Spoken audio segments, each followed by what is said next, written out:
Resident Producers Program. The program content is the sole responsibility of the producer and does not necessarily reflect the views or policies of CATV2, Oshkosh Community Media Services, the City of Oshkosh, or Time Warner Cable.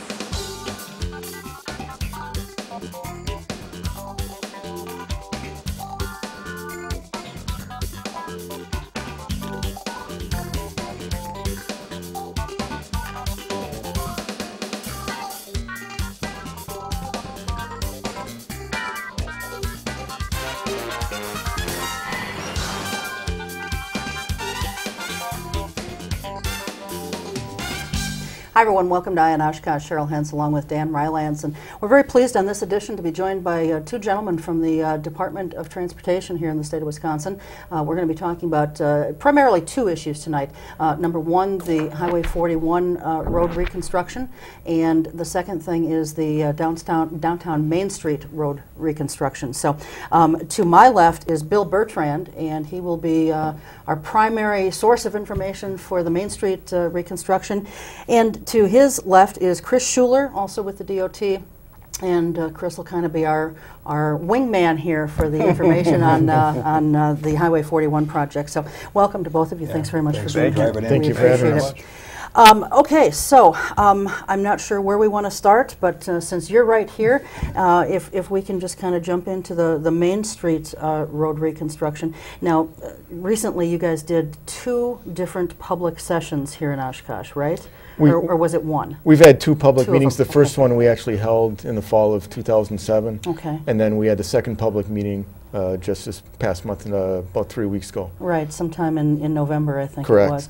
Correct. And, you know, I don't know how well either of those were attended, but, you know, for those who maybe weren't there, or for people who maybe need a little bit of a refresher, we wanted to have you guys on to talk about exactly what's going to happen. So how long of a route on Main Street are we talking about being reconstructed, Bill? The limits for the reconstruction start at the Fox River Bridge, okay. Right at the end of the bridge, and would extend to Irving Avenue.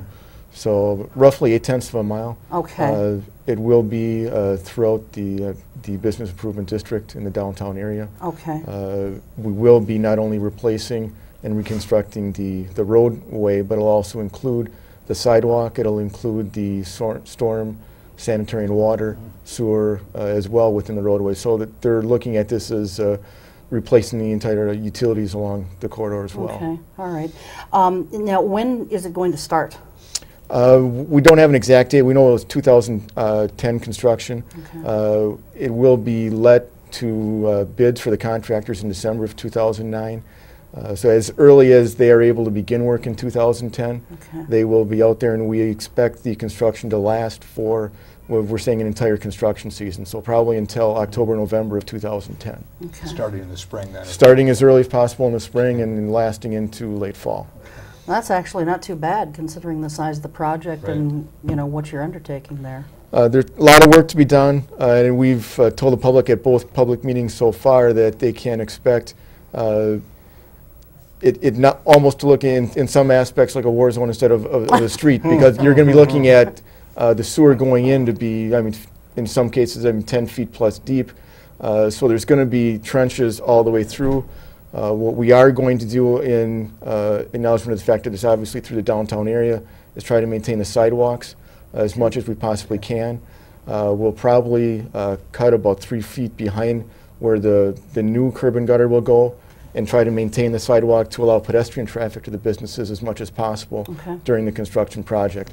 We've obviously told the businesses that there are going to be some periods during construction that we can't maintain the sidewalks, but we'll do the absolute best we can to maintain it as much as possible.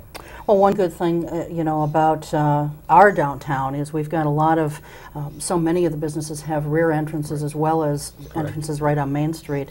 And behind the buildings is where so much of the parking is too. So hopefully people won't be inconvenienced too terribly much. Correct. And the businesses that we've talked with, the majority of them do have access to the back. There are a couple that don't. Mm-hmm. We are continuing to gather feedback from the businesses along the project.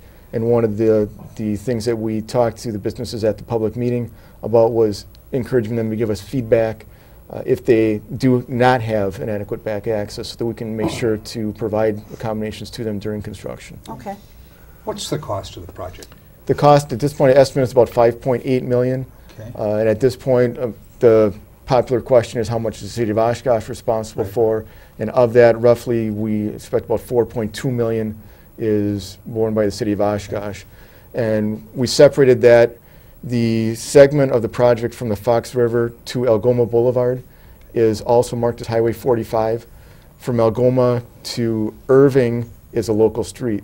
Okay. So the DOT participates in the funding from the Fox River to Algoma, but everything from Algoma to Irving is 100% the city of Oshkosh cost. But the rest is state.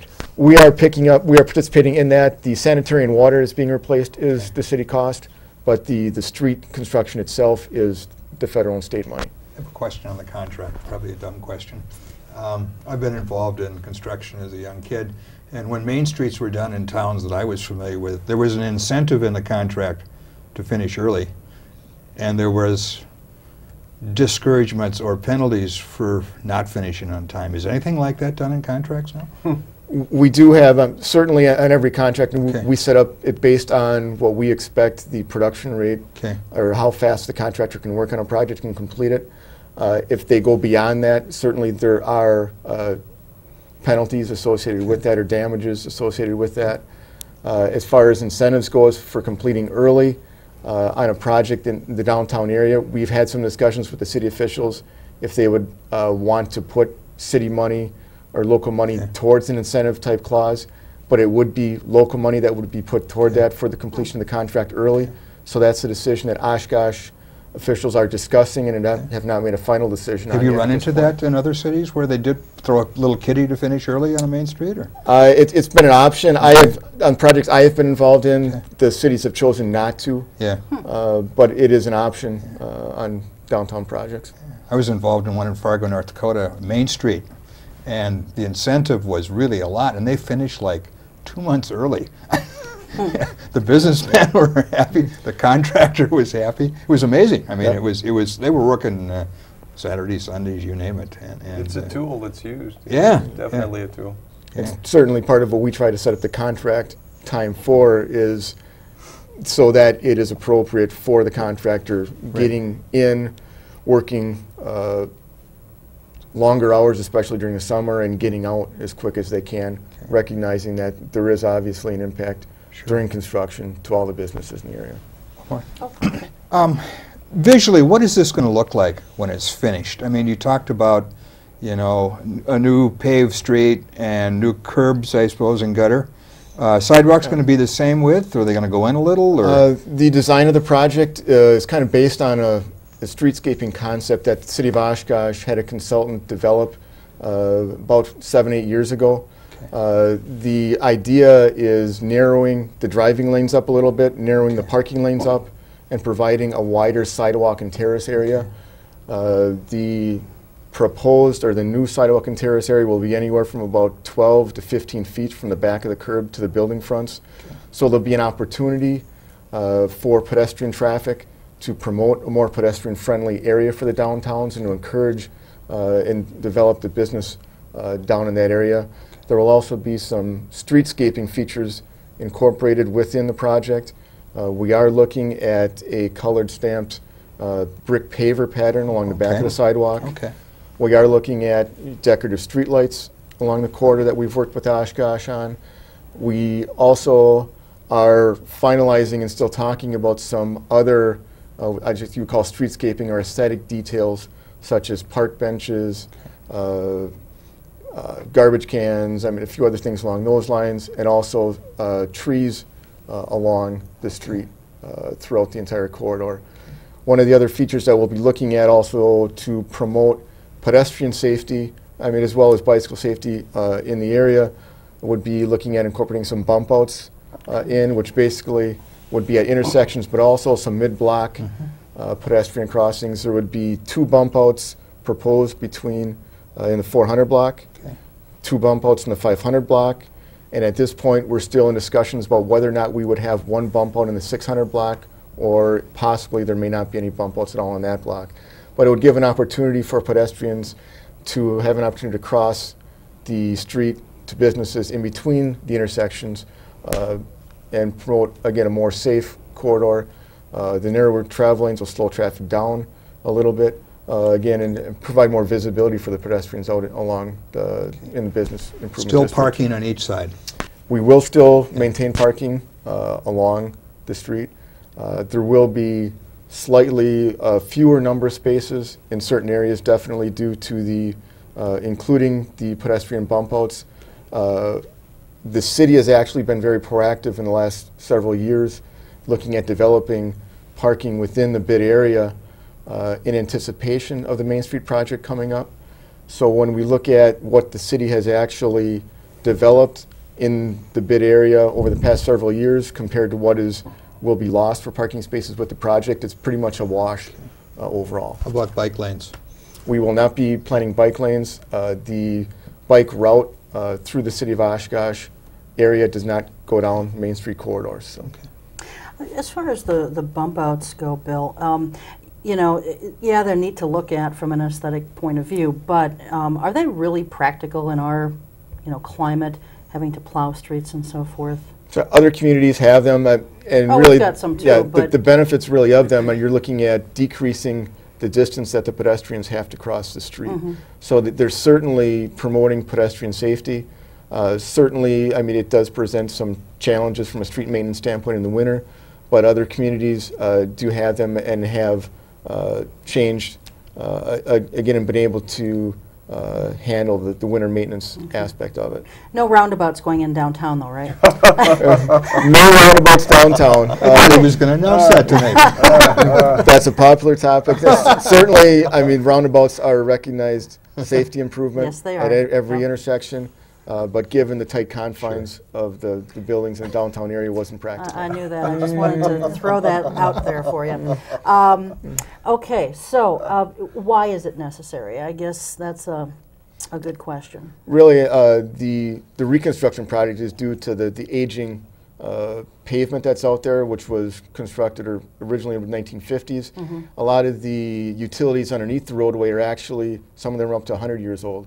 So it's really the point, the roadway is in need of replacement.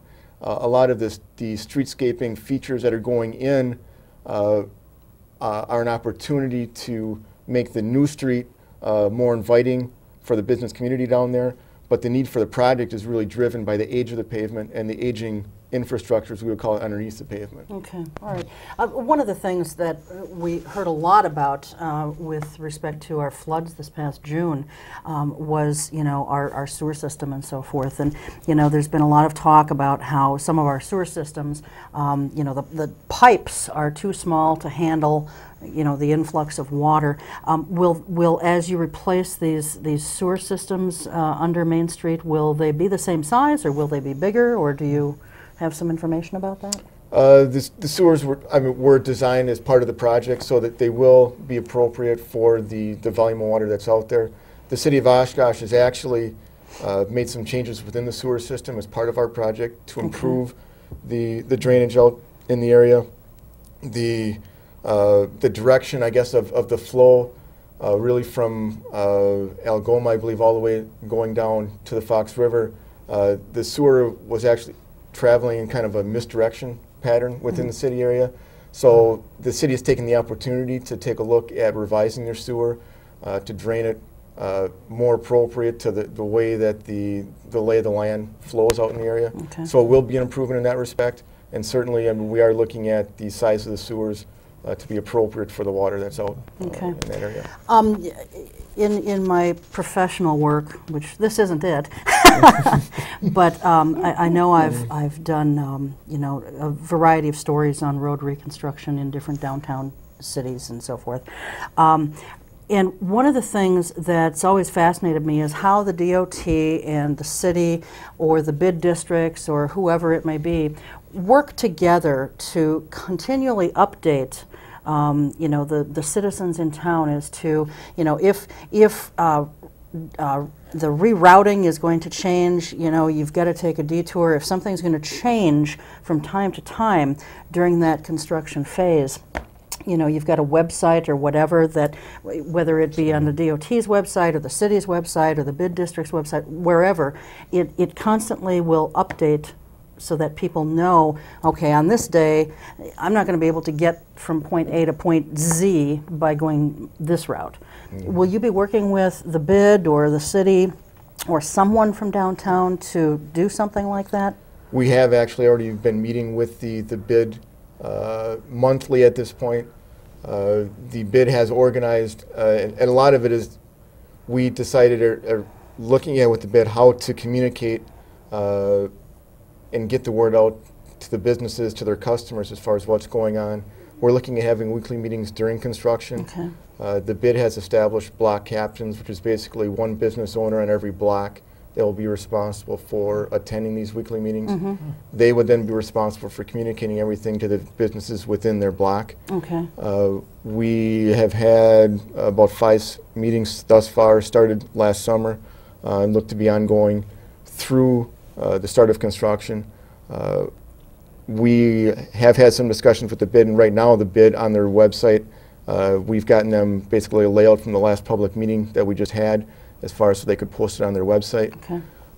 As far as ongoing traffic changes during construction, we don't expect necessarily that they're going to be changing daily down there.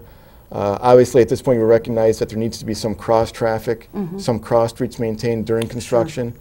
We will keep the businesses updated through our weekly meetings during construction as far as what those will be.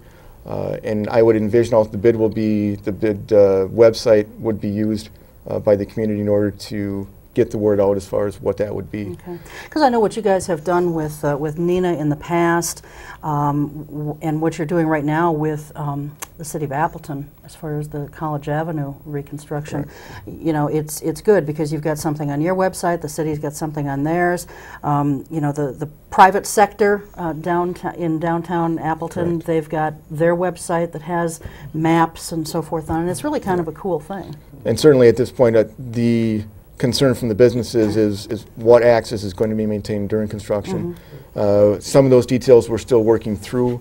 What we have told the business community is that we will look to maintain from the bridge to CP Avenue open as much as possible, recognizing that the fire emergency response uses that section, so that's a critical leg to maintain open. And we will look at maintaining specific cross-street access at times, possibly pairing adjacent side streets to keep one or the other open during construction. Okay. So those details will be worked out certainly within the next 4 to 5 months. And we are looking at meeting right now, even monthly, separately again with the city to try to keep them in the loop as well as we develop the final plans. Okay, good.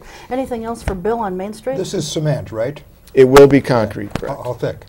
9 inches. Okay. That's it. All right, excellent. Okay, well, let's get Chris in here. Let's talk about Highway 41. I guess we'll start at the very beginning. You know, why? Why is it necessary? Well, a lot of the same reasons that Bill was talking about his project. The concrete down here, you know, it was constructed back in the 50s, but another element that comes into play is just the growing populations in our area. More and more people are coming to Northeast Wisconsin, calling it home. And as such, the system itself is, you know, it's old, it's outdated, and it's very overworked. So it is. Yes, extremely so. I mean, it's our main street. I'm sure all of us, I mean, we both drove it coming down here today. I'm sure you guys probably hopped on it as well. Although I try to stay off. Well, we're hopefully going to try and take some of the fear out of driving on the freeway with the US 41 corridor expansion project, as it's called right now. Okay. It's one of the things, Chris, it's going to widen, right? Yeah, we're adding, we're taking it from what we have right now, 2 lanes of traffic in both directions. And we're going to be adding another lane, over 17 miles of road between 26 to the south, up to Breezewood Lane, up in Neenah to the north. I was just going to ask how long. Okay. Yeah, 17 miles. Within that, we're going to be rebuilding 4 interchanges. We're going to be improving other exits along the way, and you know, the Lake Buedemore Bridge. Brand new bridge is going to be built. It's going to be going from 4 lanes to 8 lanes. Now, how will that work? You know, as we just had a situation here in town where, you know, one of our bridges was redone, as you guys well know, but we had other bridges in town that we could get across. It made them pretty overworked for a while, but you know, that Lake Butamore Bridge is so heavily traveled. That's the only high-speed route to cross across that body of water. I mean, will there be any kind of, it almost sounds stupid to ask, but will there be any kind of temporary type bridge in place? I don't know how you would do that, but I mean, what will be done? Well, I can tell you this, so that our traffic management plan down in Winnebago County, because there will be another project starting like a year after Winnebago starts up in Brown County, affecting 14 miles. But in Winnebago County, we are always going to have 2 lanes of traffic open. So what you have out there right now in the system, as scary as it may be for some people, is still going to be there. You're still going to have that same amount of traffic. It's just you're going to have to deal driving through construction zones, and speed limits may be down from time to time, and there may be a little bit of inconvenience, but people will still be able to go through. Okay.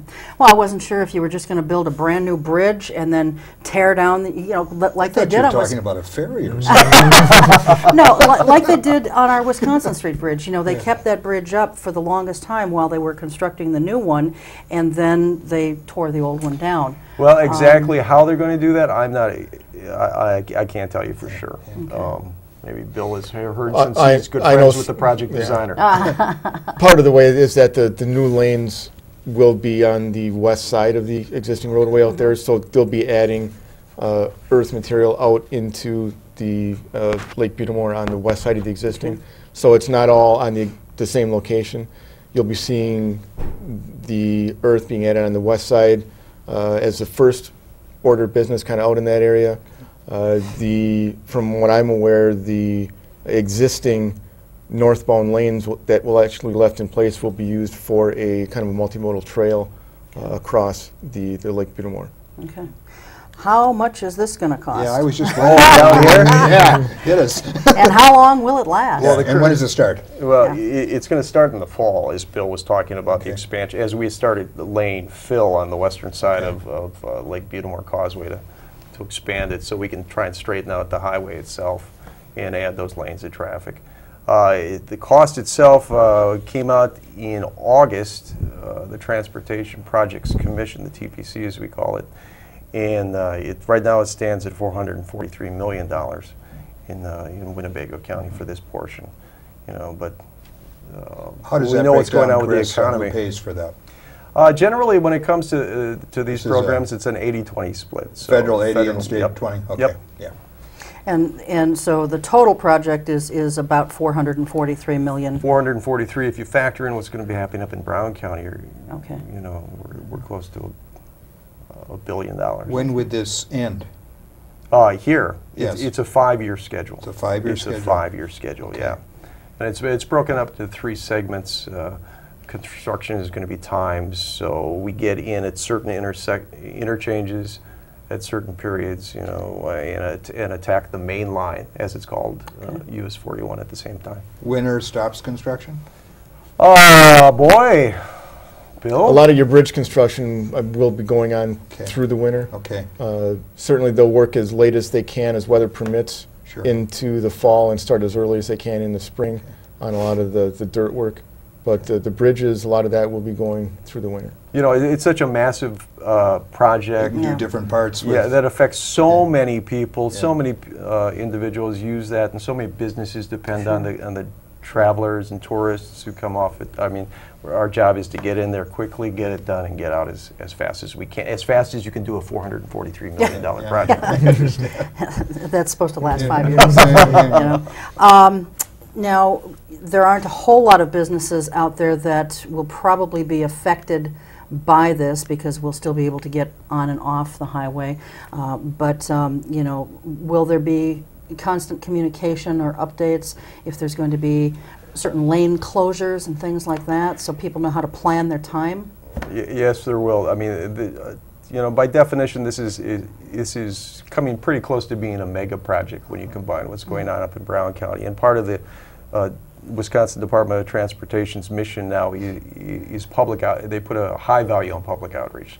So as part of that, I've been brought on board to kind of formulate a communications plan to try and get the word out to people that, hey, this mega project is just around the corner, it's right in your backyard. Because when I go and speak to people, which I do quite often, I first ask them to raise their hands to see if they've heard about the project, and 20% of them do. So our job is to try and inform the public as much as possible. In fact, back to communications, I mean, today I was on the phone for 3 hours as we try to hash out the details on a US 41 project website, a dedicated website that's going to offer information about what's going on a daily basis, and to give people information about detours and traffic routes and the construction schedule. So yes, so things you were talking about before that you, I assume you think are very useful to people. I think they are. We're going to have them, to a very large degree for the US 41 project, which starts next fall. Well,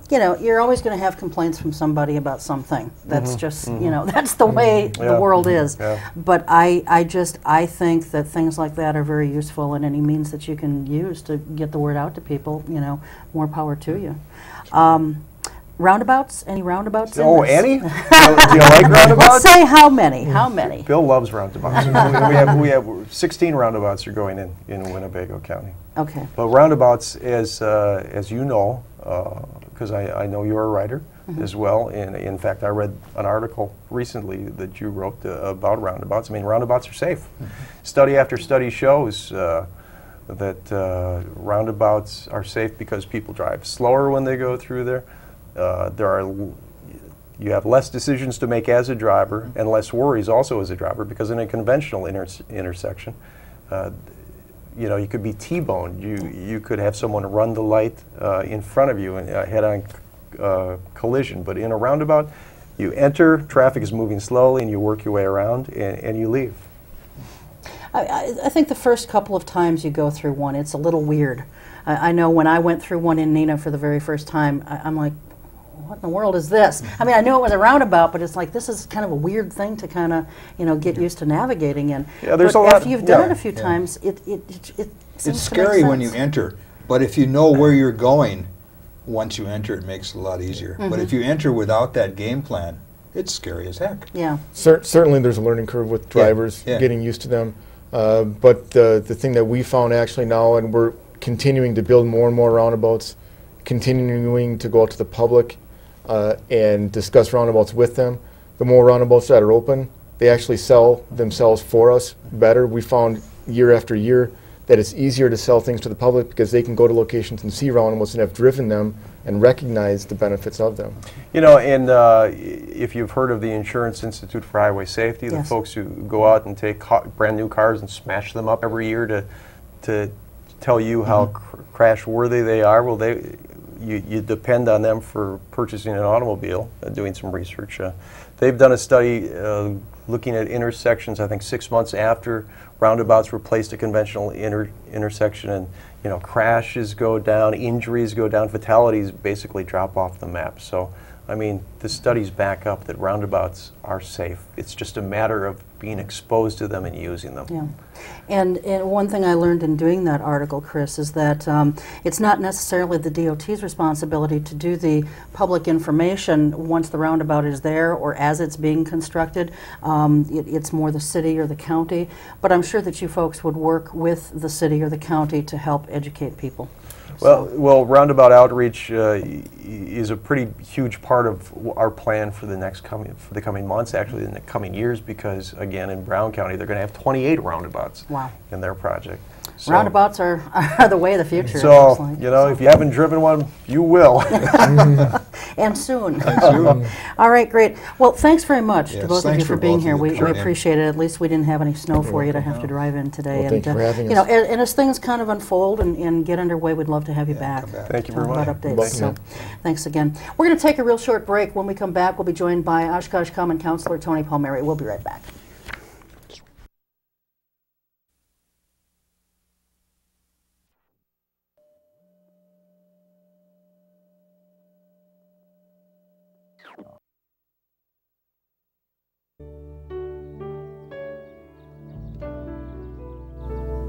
Dear Mom and Dad, well, I finally have some time off, so I'm writing to tell you that I'm doing well. We have good days and bad days over here. We try to remember the good ones and get through the bad ones. Mostly we have each other, and that's what keeps us going. And Mom, since you asked, if anyone wants to help, just tell them to contact the USO. You can't believe how much they do for us. With love, your son, Michael. Every year, the U.S. Department of the Treasury receives about 1.4 million reports of problems with paper checks. Checks can be lost, stolen, or delayed. If you still receive Social Security payments by paper check, Treasury wants you to know about a safer, more convenient way to get your money. The Direct Express Prepaid Debit MasterCard. The Direct Express card is new and is available to anyone receiving Social Security benefits, even if you don't have a bank account. Your monthly benefits will be automatically placed onto your card account each month on the day your money is due. While other debit cards cost money, it is possible to use the Direct Express card for free to make purchases, pay bills, and get cash at thousands of locations nationwide. There are no sign-up or monthly account fees. No more waiting for the mail or worrying about lost or stolen checks. Call 1-877-212-9991 or visit www.usdirectexpress.com. We were in an emergency situation. We don't have extra. We have a little bit of water and a little bit of food. A meeting place, no. No. I don't think we have a first aid kit. We have tuna fish, we have beans, we have canned tomatoes, True. you know. That's true, but that's really not survival food. Tomato paste. Yeah, well, yeah.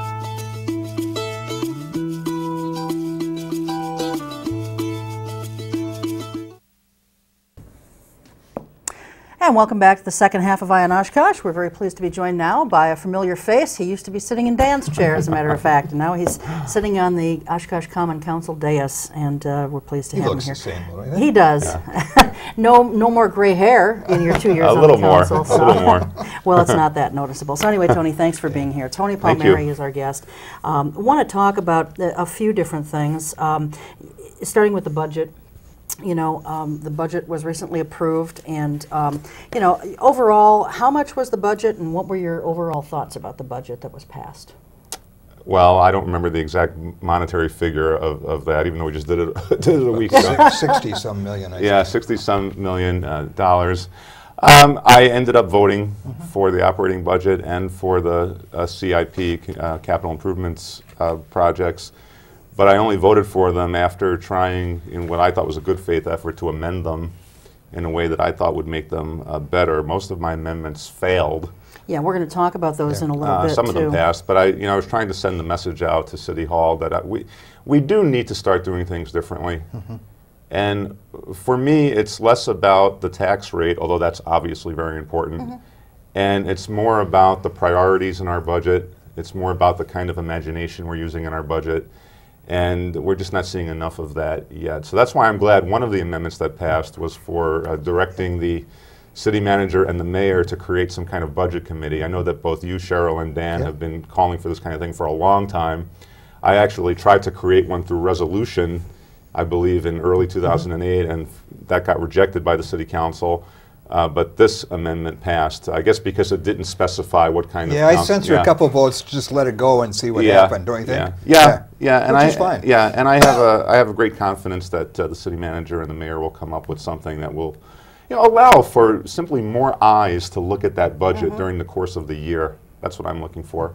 Well, and it'll be nice to see them start it earlier again. Exactly. You know, I understand this year there were situations and so forth that kind of kept you guys, even the city manager, from getting to it early. But I thought that 2 years ago, starting on it in the summer was a good thing. And for a committee to maybe be looking at it year-round, I think that's an even better thing. Yeah, I firmly agree with that, because even when we don't have numbers from Madison, there's no problem with all year long looking through each budget line, asking questions about what we're doing to be more efficient, and so on. So yeah, I mean, I hope that the mayor and city manager come up with a good workable committee. Well, and not just a bunch of rubber stampers either. Exactly. You know, that's not the kind of committee that I think we need. We've seen enough of that. Yeah, we don't need that. For I agree. far too long. I agree. So go ahead. Is there any narrative in the budget, or is it all just lines and numbers? There's some narrative. The narrative is largely the city manager's budget message. Okay. In which he identifies what the major expenditures are and why we're doing that. My frustration, even with that statement, though, has been it doesn't clearly indicate what our priorities are. I mean, the statement usually has been, and it continued this year, here's how much we spent on, say, streets last year, here's how much we're doing this year. But what I would like to see is something along the lines of our manager saying, this year we've got an infrastructure redevelopment budget, and here's how that's going to happen. Or it's a public safety budget, here's how that will happen. I mean, I think every budget has a different set of priorities, and I just want it to be clearer what our priorities are. Because my belief is, as a city council person, my job is to help sell the budget to the public. I can't do that effectively if I'm not even sure what the priorities are. So, you know, the council has to help set those priorities, and I think the administration needs to help along with that effort. Okay. You know, when you and I were talking, I guess it was yesterday, Tony, you said that, you know, while there's improvements that can be made to the budget, you didn't really think that we're terribly overspending in any one area. And I was glad to hear that, because I think, too, the city for a long time has run probably a pretty lean budget. Oh, yeah. I know a lot of folks are still upset about salaries and benefits for, you know, city workers. And that's where the bulk of the budget is. Exactly. Right. But that's where the bulk of almost any business's operational expenses are. And unfortunately, that's just the way it is. If you want to run an operation of any kind, you've got to have people to do it with, and you got to pay them a decent wage, and you got to pay them decent benefits. That's the way of the world. Right. My frustration was this. We had just been through a summer in which we experienced some of the worst flooding in the history of the city. Peggy Steno, our budget director, had, much to her credit, sent out a survey with the water bills. People, not a scientific survey, but I think it was fairly representative. Loud and clear, people said, do something about our infrastructure, right? Streets and sewer. So I was hoping that we would be able to take this budget and show this is the infrastructure redevelopment budget. And there is quite a bit in there, right? Did we have enough in there? I don't think so. But we're certainly off to, I think a good start. So I don't think we're spending too much money. But again, the issue is, out of the money we have, where are we allocating it, and can we defend what we're doing to the public? You want to talk about budget amendments Sure. now? Okay. Well, you had put forth a number of budget amendments, Tony, and you know, as you mentioned, some failed, some passed. But do you want to go through these one by one? The first one that you put forth was to eliminate outside legal assistance, and boy, we've seen this outside legal counsel pop up time after time. Anytime there seems to be, we had to get outside legal counsel for the smoking ban dispute. We had to get outside legal counsel in for the Park Plaza Hotel downtown, and those are just the two biggies that pop into my mind, and I know that there are several of others. This amendment was addressing one particular type of outside legal counsel, so and that's the outside legal counsel that we use during labor management negotiations, the represented employees management, their negotiation with the city.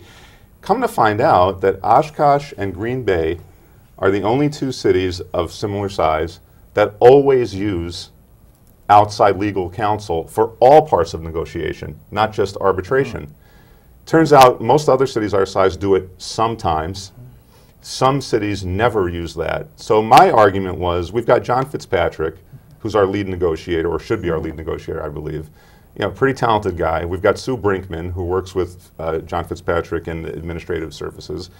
I believe that they, along with our city manager, ought to be able to handle the negotiations.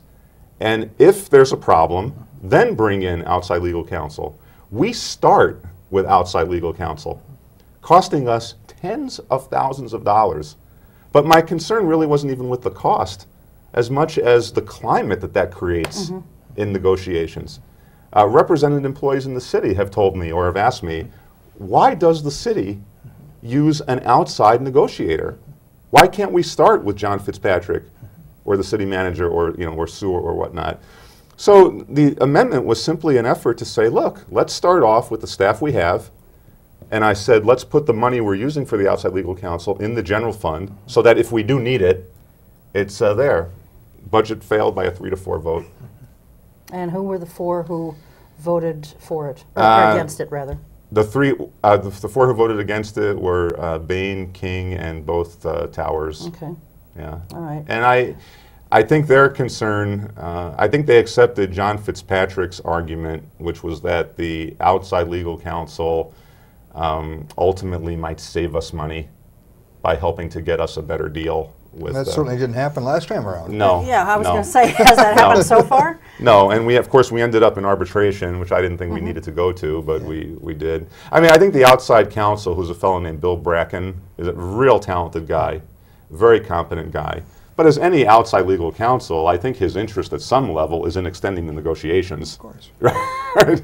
And, So and from the city standpoint, you know, and it's school boards and others, they really don't want to take the responsibility. Yeah. I mean, and they don't want to face their Yeah. co-workers on a negotiation table. That's why they don't want to do it. I suspect we're going to revisit this, Dan. I hope so. Yeah, at some point. Well, and if and when you do, Tony, I would like to see it expanded to look at cutting out some of this other outside legal counsel. I mean, because I've never really quite understood why Warren Kraft, when he was our city attorney, was not able to represent us in the courtroom on the smoking ban issue, especially when he had such an integral part of drafting the language and so forth. Well, I don't know if he drafted the language, but he certainly, I think, said this is fine for, you know, the referendum for the ballot. You know, or with the Hilton. Right. Well, Lynn Lawrenson has now hired an assistant. We now have you know, 2 people in the legal office. And well, we had 2 before. Right. Well. And we still got outside legal counsel. That's true. Well, hopefully we'll get a change this year. Okay. All right. The next one was revised administrative services reorganization plan. So talk to us about that. Well, this was interesting. I mean, you know, the economy's in the tank. Companies all over the country are laying people off. We know we've got hard budget times here, and it's going to get worse for the next few years. And yet somehow, this budget creates 2 new positions.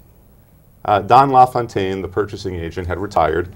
And so City Manager Roloff, his plan was to make John Urban into, I guess, what's called a Director of General Services, and then hire a communication coordinator, and, you know, lay off a part-time production assistant here in media services. And my intent with this amendment was to offer a different vision. I said, you know what, Don LaFontaine is retiring, so no one will be getting fired. Let's just not replace the position. Let's let it go through attrition and take his duties and spread them out in other areas. I simply felt it was important to show the taxpayers that if there's an opportunity to downsize, let's do it. And why is that especially important to show that you can do that? Because we are going to be facing very tough negotiations with the represented groups.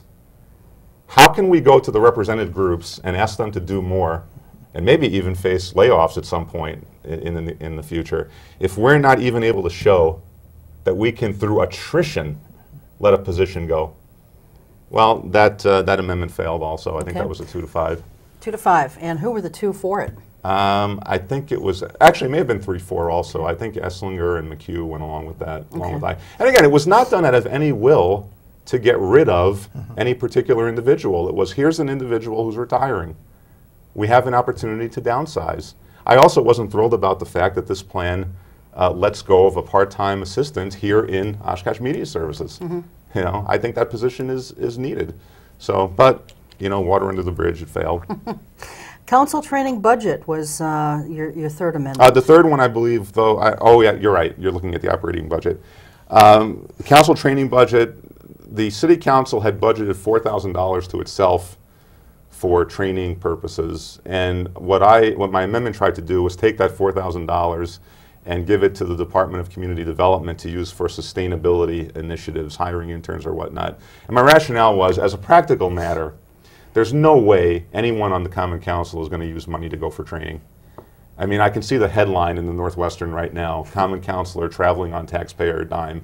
So I said, you know, let's use it for something else. The council ended up amending this amendment so that it was only $2,000 that I believe is going to community development, maybe for intern purposes or whatnot.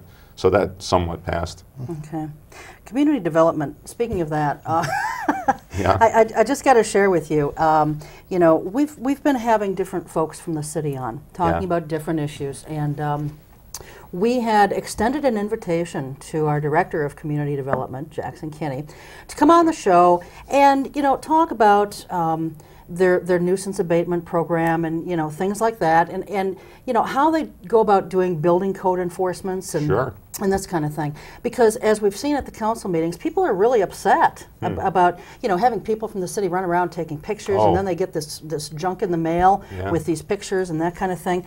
And people might be a little less upset about things if they understood how it worked. So we extended an invitation to Mr. Kinney to come on. Not only did I think he was kind of a little rude and somewhat condescending in his approach about the whole thing, but this is what really slayed me. I don't care if he comes on or not, but it's his reason for not coming on. He said that he thinks that they do a good enough job getting information out to the public. Oh. And that just really, I don't know what planet he's on, but I don't think it's the same one that the rest of us are on, because everything I've heard, you know, they don't think that the communication from that department is very good. They find the employees in that office, at least the ones that we continue to see at meetings and on TV and so forth, to be somewhat condescending, you know, almost intimidating to certain citizens, stifling or trying to stifle discussions, and yet he thinks that they do just a fine job of things. So needless to say, he's not going to come on, and that's fine, but I just thought that was interesting. Well, I mean, I think it's unfortunate when you provide city department heads with an opportunity to communicate with the public. It's unfortunate that they would turn that down. So, I mean, maybe he thought we were going to play gotcha with him. And, you know, I don't think that asking difficult questions of someone who is as well paid as he is and has the stature of the position that he does, I don't think it's unreasonable to expect him to have to answer some tough questions. But it's not like we were going to be, you know, luring him into some web here. No. You know, it was just really silly. Actually, you know, what's interesting is the city manager has put Jackson's department in charge of the Energy and Environment Board now. I have a question on that, if we can follow up on that. All right. Well, Jackson's department now controls the Redevelopment Authority, the Plan Commission, and the Energy and Environment Board, which I find that somewhat interesting, I'll put it mildly. Well, what do they know about energy and environment anyway? Well, they're going to come up with a sustainability plan. But see, my vision of the E&E board was that it was going to be the one that would, you know, pass resolutions asking the council to say to the Department of Community Development, do an inventory for us of greenhouse gases, for example. It was not my idea that any department would be the controlling force on that committee. That's something else we're going to revisit. But did you have a follow-up on that? Yeah, I watched the Plan Commission move into that committee, the last meeting they had earlier this week. Clearly it's a political takeover. And you know, I think for the original people on that committee, they feel like they've really been usurped by the bureaucrats in City Hall.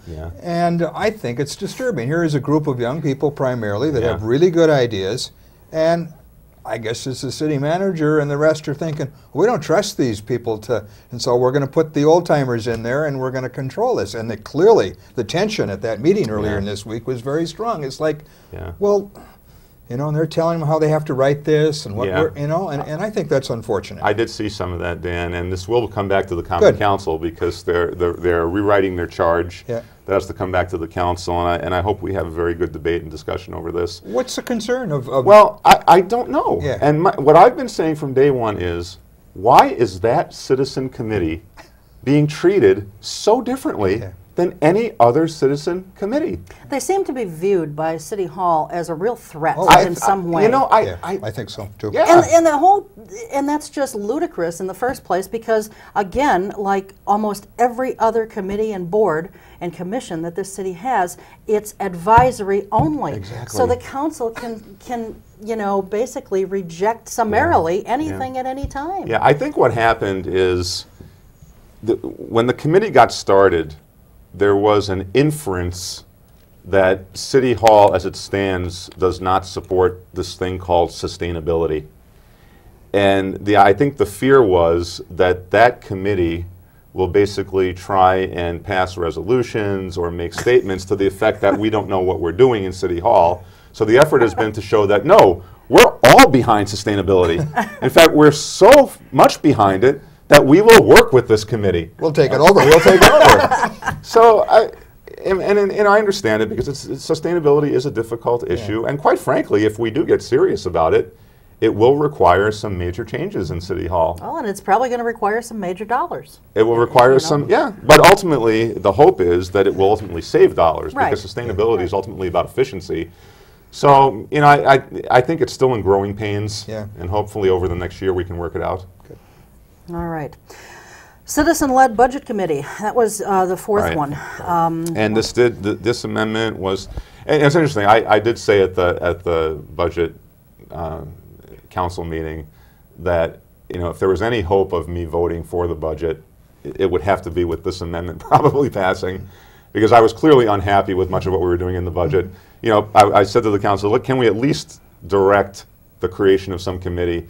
And, you know, 5 people did say yes to that. So I'm confident that the city manager and mayor will come up with something worthwhile. Okay.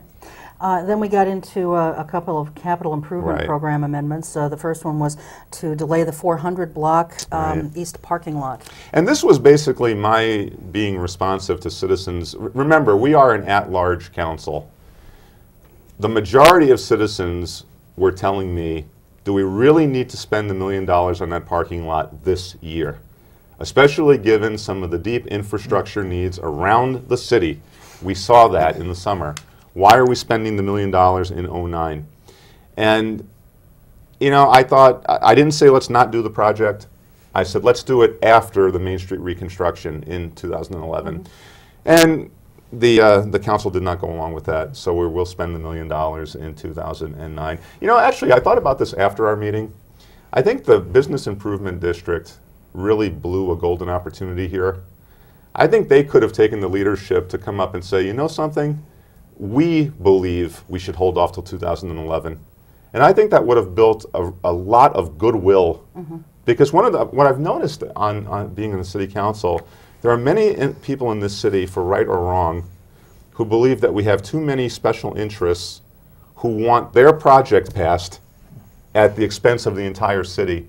You know, this was an opportunity for people to say, you know what, if we've got $1 million to spend, let's take care of those real deep needs in Sewer Street and whatever you have it. It didn't happen. So we're going to have a nice spanking brand new parking lot on the 400 You know, the block. counter argument though is it makes more sense to do it in 2009 before the Main Street reconstruction than after it, because it will really help alleviate. And second, those people have been contributing and waiting for this project for many years. It's not like this came all of a sudden, right? Yeah, and as I said at the meeting, I agree with all the reasons in favor of it, but the other part of this that I included at the meeting, I went to the DOT workshops on this, and the DOT folks, at least in my conversations with them, said there's going to be no problem with access to businesses during the Main Street reconstruction. Never was it said to us that the rebuilding of that parking lot was a prerequisite for that Main Street reconstruction. Is it nice to do it in '09? Probably, yeah. But again, I'm looking at it as, you know, you got $1 million, you got these needs out there, you have people, especially on the south side of the city, that are saying, you know, we've got some real deep needs here that we saw, and instead we used it here. But you're right, Dan. I mean, there are strong arguments for doing it in '09. And I'm not upset that it's being done in '09, but I thought, you know, if we'd done it in 2011, I don't think anybody would have really been hurt by that. And the last one that you had put forth was deleting the Riverside Park docking facility. Yeah, and that passed. Okay. Yeah, I think people had gotten upset with the, well, what I was responding to was the fact that it was turning out that we were going to be asked as taxpayers to support 2 sets of transient docks. All right, one, you know, for one part of the river, and one for the Dumpke development. And I thought, should the city taxpayers really be on the hook for 2 sets of transient docks? And I guess the council agreed with that. Yeah. Okay, good. Well, go ahead. Just a compliment, really. Of all the years I've watched the city budget hearings, your 6 amendments, the preparation of them, the posting of them, was the most work I've seen any individual council member do on a city budget. Hear, hear. Well, I appreciate that. And there were 4 council members, I think 4, that never had any amendments this year to the city budget at the meeting. Or am I wrong on that? Most councilors don't have amendments. Why not? You know, I don't know. I think it has a lot to do with our form of government. Okay. I think the feeling here is we have professionals who prepare the budget, and if you're going to amend, it should only be in extraordinary circumstances. My feeling has always been, because like you, Dan, I've been watching these meetings for many years. Right. My feeling has always been that some councilors think that if you amend, that is somehow overly political, maybe too negative. Wow. And I didn't see it that way. I think it's our obligation to amend where not amending just for the sake of amending. Right. Yeah. But I look at the city of Madison, for example. Right. Their city council filed over 40 amendments. Well, that's your opportunity to affect a major thing for the next year. Yeah, exactly. I honestly think, from my experiences, that budgets scare a lot of citizen legislative type people. They are scary. Yeah, and the time to get into them. That's why I compliment you. I think these are well thought out. I thought a couple of them were a little screwy, but that's just personal. Okay. But you did them, and you argued for them. You had persuasive reasons for them, and 4 of them didn't have any amendments at all. And I'm thinking, wow, that's pretty important. And what was a little bit more troubling to me was, and this gets to the whole open government issue. Not everyone, I think Brian Bain and I had written amendments before. This was for the Opera House thing, right? The sprinklers. Yeah. So I think we need to establish the principle that the amendments need to be in print, ready for public view before the meeting. Right, and they were in your case. In my case, they were. And Brian's too. Yeah. And we didn't have too many other amendments other than that. But in fairness, the mayor and the city attorney had told us it's perfectly appropriate to amend on that evening. Right. But I do think citizens need a chance to see in print what you're planning to do. I had also put it out on my blog, which I thought was helpful because a lot of people communicated with me privately about what I was up to here. Well, I too, I thought that they were well done. And, Tony, in your first term on the council, I mean, certainly I've had some disagreements with some of your votes. I think we all have disagreements with different votes from time to time. But by and large, I think you're very hardworking. You're very articulate, certainly. You've got an eagle eye for so much of this stuff. And I just think you've done a really good job. And that brings me to, we've only got about a minute left. But you have decided to run again. Yeah, I've decided to run again. I think that one term is really not enough to try and... my first campaign for city council, I said we need higher standards of performance and accountability from all sectors of government, including the city council. If I had to evaluate the council in the last 2 years, I'd say we've gotten part of the way there. I still think we can have a long way to go. And so if the voters were to bring me back for another 2 years, I would try to keep working on that.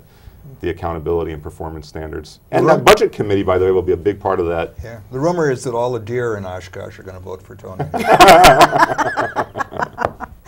Well, that's a start anyway, huh? Yeah. All right. Well, very good. Well, thanks much for being here. As your campaign gets underway, we'll have you back to talk specifically about your re-election campaign and so forth. But we appreciate your insight on some of this stuff. So that's going to do it for us. We will see you next time. Until then, take good care and keep your eye on us. We've got Our Eye on Oshkosh.